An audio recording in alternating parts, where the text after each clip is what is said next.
ఓం సదాశివసమారంభాం వ్యాసశంకరమధ్యమాం అస్మదాచార్యపర్యంతాం వందే గురుపరంపరాం. జ్యోతిషాస్త్రాన్ని భావితరాల వారికి ప్రసాదించిన ఋషుల యొక్క పాదపద్మాలకి నమస్కారం చేసుకుంటూ, అలాగే నాకు ఈ జ్యోతిష విద్యను నేర్పిన గురువర్యులు జ్యోతిష బ్రహ్మ కీర్తిశేషులు శ్రీ ఈరంకి సూర్యనారాయణమూర్తి గారు, సూర్యశ్రీ దైవజ్ఞ గారి యొక్క పాదపద్మాలకి నమస్కారం చేసుకుంటూ, ఓం శ్రీ మహాగణాధిపతి నమః, శ్రీ గురుభ్యో నమః, హరి ఓం. వీక్షకులందరికీ నమస్కారం. మిథున రాశి వారికి ఈ వారం మిశ్రమమైనటువంటి గ్రహ సంపత్తి ఉంటుంది. మరీ ముఖ్యంగా లాభస్థానంలో ఉన్నటువంటి గురు రవుల యొక్క యుతి చాలా అద్భుతమైనటువంటి ఫలితాలను ఇస్తూ ఉన్నది. అయితే దశమంలో శుక్రుడు కానీ బుధుడు కానీ, ఈ రెండు గ్రహాలు, అందులో బుధుని యొక్క వక్రగతి రాహుతో కలిసి ఉండడం, ఇదే ఎక్కువ వృత్తి మీద ప్రభావాన్ని చూపెడుతూ ఉన్నది. అనగా ఈ వారంలో ఉండేటువంటి ఈ గ్రహ సంపత్తి వల్ల ఆర్థికంగా ఈ రాశి వారికి ఏ విధమైన ఇబ్బంది లేదు. ఎంత ఖర్చు ఉన్నా ఖర్చుకు తగ్గట్టుగా ఆదాయం ఉంటుంది.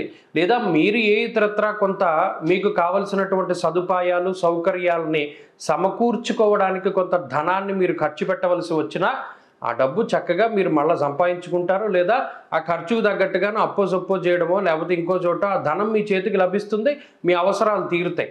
ఆర్థికంగా అయితే ఏ విధమైన ఇబ్బంది లేదు. ఈ వారంలో ప్రత్యేకించి కుటుంబ సభ్యుల యొక్క విషయాలు, అనగా తల్లి తరఫు తండ్రి తరఫు బంధువులు ఎవరైతే ఉన్నారో వారితోటి కించిత్ మాట పట్టింపులకి అవకాశం ఉంటుంది. అంతేకాక భార్య తరఫు బంధువులు లేదా మీ యొక్క బావుమరదలు లేదా భార్య యొక్క తోబుట్టువులు ఎవరైతే ఉన్నారో వారితోటి కొంత మాట పట్టింపులకి అవకాశం ఉంటుంది. ఆ ఒక్క విషయంలో మాత్రమే ఈ మిథున రాశి వారు శ్రద్ధ తీసుకుంటూ ఉండాలి. అలాగే ఉద్యోగపరంగా వ్యాపార పరంగా, అనగా మీరు ఏదైతే వృత్తి మీది జీవన విధానానికి సంబంధించినటువంటి ఉన్నదో అది చాలా చక్కగా సాగుతూ ఉంటుంది. అనుకోని విధంగా ఉద్యోగంలో కానీ వ్యాపారంలో కానీ మీ జీవితానికి సంబంధించినటువంటి వరకు అత్యున్నతమైనటువంటి అవకాశాలు రావడం, ఆ అవకాశాలను అందిపుచ్చుకోవడం ద్వారా ఆకస్మిక ధన ప్రాప్తి, ఇలా ఉద్యోగంలోనూ వ్యాపారంలోనూ కొంత ఎదుగుదలని ఈ గ్రహస్థితి సూచిస్తూ ఉన్నది. అంతేకాక ఆరోగ్యపరమైనటువంటి విషయాలు ఏవైతే గత కొద్ది కాలంగా ఈ రాశి వారికి అనారోగ్య సమస్యలు ఉన్నాయో లేదా తల్లిదండ్రులకి అనారోగ్య సమస్యలు ఉన్నాయో వాటి నుండి బయటపడడానికి ఈ గ్రహ సంపత్తి ఉపయోగపడుతుంది. అంతేకాక శుభ కార్యక్రమాలకి సంబంధించినటువంటి విషయాల్లో ఏమైనా చిన్నపాటి ఇబ్బందులు ఉన్నా సరే వాటిని అధిగమించి చక్కగా అందరి యొక్క మన్ననల్ని పొందగలుగుతూ ఉంటారు. మరీ ముఖ్యంగా ఈ వారంలో ఒక మొండి వైఖరి ఉంటుంది.